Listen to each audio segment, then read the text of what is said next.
èyí máa gbẹnu tán o. Pásítọ̀ ìjọ ní ọ̀nà àti tètè rí ìjọba ọ̀run wọ̀ ni láti gba ààwẹ̀ dọjọ́ ikú. Wọ́n tún ti hú òkú èèyàn 9 jáde nínú àwọn ibojì tuntun tí wọ́n fura pé ó ní í ṣe pẹ̀lú ilé ìjọsìn kan tó ń fi ebi fa ọkàn àwọn ọmọ ìjọ súnmọ́ ọ̀run. Ọdún 2023 ní àṣírí ẹgbẹ́ olùjọsìn náà kọ́kọ́ tú nínú aginjù Shakahola tó wà nítòsí ìlú Malindi, orílẹ̀-èdè Kenya. Kò dín ní òkú 400 èèyàn tí wọ́n rí lọ́dún náà, èyí tí kò tíì fẹ́ sí irú rẹ̀ rí. Àwọn aláṣẹ sọ pé òkú àwọn èèyàn náà ló ṣeé ṣe kó jẹ́ ti àwọn ọmọlẹ́yìn pásítọ̀ kan, Paul Mackenzie, tí wọ́n ló ń rọ àwọn èèyàn náà láti fi ebi pa ara wọn títí dọjọ́ ikú kí wọ́n lè rí ọ̀run rere wọ̀.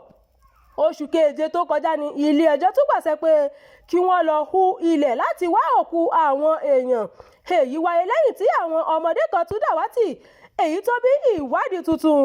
Àwọn ọlọ́pàá sọ pé ọwọ́ ti tẹ ènìyàn 11 tó ní nǹkan ṣe pẹ̀lú ìṣẹ̀lẹ̀ náà, tí 3 lára wọn sì jẹ́ ọmọ ẹ̀yìn Mackenzie lásìkò tí àṣírí ìpànìyàn Shakahola Forest wáyé. Òkú àwọn èèyàn tí wọ́n tún ṣẹ̀ṣẹ̀ rí dàbí pé ó ń fìdí ìfura ìjọba múlẹ̀ pé ẹgbẹ́ ẹlẹ́sìn abàmì náà sì ń ṣiṣẹ́ ibi wọn. Nínú oṣù kẹrin, mínísítà fún ọ̀rọ̀ abẹ́lé Kishumba Mukome sọ pé àwọn èèyàn kan fi ẹ̀sùn kàn pé ọ̀gbẹ́ni Mackenzie sì ń bá àwọn ọmọ ẹ̀yìn rẹ̀ sọ̀rọ̀ láti inú ọgbà ẹ̀wọ̀n tó wà pẹ̀lú fóònù rẹ̀. Ọ̀gbẹ́ni Mackenzie tí ọwọ́ ìjọba tẹ̀ lọ́dún tó kọjá tó sì ní òun ò jẹ̀bi ẹ̀sùn ìpànìyàn. Ní ìròyìn sọ fún àwọn ọmọlẹ́yìn rẹ̀ pé wọn yóò tètè dé ọ̀run tí wọ́n bá dẹ́kun láti máa jẹun. Gẹ́gẹ́ bí ìròyìn tó tẹ iléeṣẹ́ ìròyìn gbé jáde, ilé-ẹjọ́ Mombasa tó ń gbọ́ ẹ̀sùn rẹ̀ ti sọ ẹjọ́ rẹ̀ níbẹ̀rẹ̀ oṣù yìí nítorí àwọn ẹ̀rí tuntun tó ń jáde. Ọjọ́bọ̀ tó kọjá ni wọ́n ti kọ́kọ́ rí òkú èèyàn 4 kan tí wọ́n hú jáde nínú abúlé Kubanziro tó wà nítòsí aginjù Shakahola kí wọ́n tún torí 4 míì lọ́jọ́ Ẹtì. Onímọ̀ nípa ẹ̀yà ara Richard Njoroge sọ fún iléeṣẹ́ ìròyìn Reuters pé àwọn sì ń hu ilẹ̀ nítorí pé aginjù náà tóbi púpọ̀. Abẹ àwọn aráàlú tó ti pàdánù èèyàn wọn tàbí tó fura pé àwọn ẹbí tàbí ọ̀rẹ́ wọn di àwátì láti lọ sí ilé ìwòsàn Malindi láti ṣe ìrànwọ́ fún àyẹ̀wò DNA. Ìrètí wà pé wọ́n tún gbé ibojì 22 míì lọ́jọ́ Ajé. Iléeṣẹ́ ètò ìdájọ́ ní Kenya sọ lóṣù keje pé àwọn gbàgbọ́ pé àwọn èèyàn tí wọ́n sin òkú wọn ló ṣeé ṣe kó kú nítorí ebi tàbí torí pé wọ́n fún wọn lọ́rùn pa nítorí pé wọ́n tẹ̀lé ìlànà ẹ̀sìn tí kò bójúmu.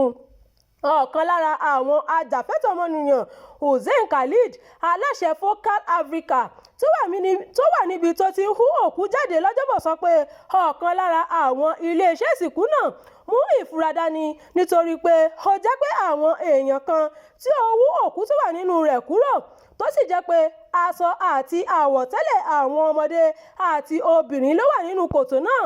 Ó ní èyí fi hàn pé ó ṣeé ṣe kó jẹ́ ọmọdé tàbí obìnrin ni wọ́n sin síbẹ̀ tẹ́lẹ̀. Ọkùnrin náà tó pe ara rẹ̀ ní pásítọ̀ ti sọ pé òun kò jẹ̀bi ẹ̀sùn ikú àwọn èèyàn náà tí wọ́n fi kan òun o.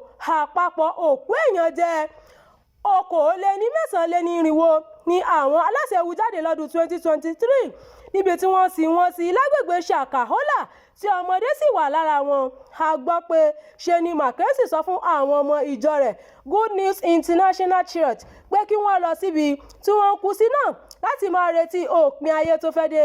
Nígbà tí wọ́n dé ibẹ̀, ọ̀pọ̀ wọn ló gba ààwẹ̀ títí dọjọ́ ikú lọ́nà àti wọn lọ́ba ọ̀run tí a sì gbọ́ pé ìjọ náà ló ń sìn lára òkú àwọn èèyàn ọ̀hún. Ọ̀kan lára àwọn oṣojú mi kòró sọ fún iléeṣẹ́ ìròyìn pé ìjọ náà sọ fún àwọn pé kí wọ́n bẹ̀rẹ̀ sí gba àwẹ̀ láti oṣù kìíní ọdún tó kọjá kí àwọn lè rí ọ̀run wọ̀. Àmọ́ Mackenzie ti fèsì pé ìjọba kò lè so òkú àwọn èèyàn mọ́ òun lọ́rùn o nítorí láti ọdún 2019 ni òun ti gbé ìjọ náà pàtì. Ṣáájú ni àwọn agbófinró ti kọ́kọ́ bẹ ilé ẹjọ́ pé kan fún àwọn láàyè láti tẹ̀sí tẹ̀síwájú láti fi McKinsey sí àtìmọ́lé títí tí àwọn yóò fi parí ìwádìí wọn. Wàyí o, wọ́n ní àwọn ti ní ọ̀pọ̀ ẹ̀rí láti gbé afurasí náà lọ sí ilé ẹjọ́ báyìí. Yàtọ̀ sí ẹjọ́ òkú àwọn ọmọ ìjọ tí McKinsey ń jẹ, òun àtàwọn afurasí tó kù ti ń jẹ́jọ́ lórí ẹ̀sùn fífi ìyà jẹ ọmọdé lọ́nà àìtọ́. Ìròyìn fún ti àkókò yìí kò ní jù báyìí lọ o. Ẹ má gbàgbé láti tẹ̀lé ìkànnì yìí, ẹ bá wa pín ká kí ẹ sì fi èròǹgbà yín sábàlá àríwísí. Abdulkareem Nimot ló ti ń jábọ̀ ìròyìn.